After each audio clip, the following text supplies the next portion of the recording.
Talaga naman guys, oh, nalaglag yung buong ano niya, branch.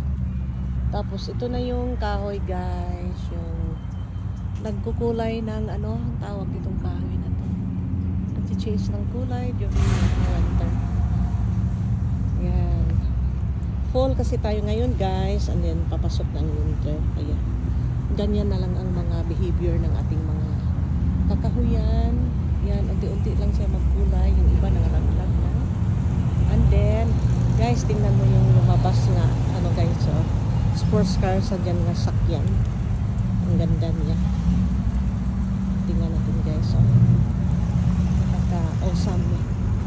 Nakatap guys, wow. Yan ang sasakyan niya guys.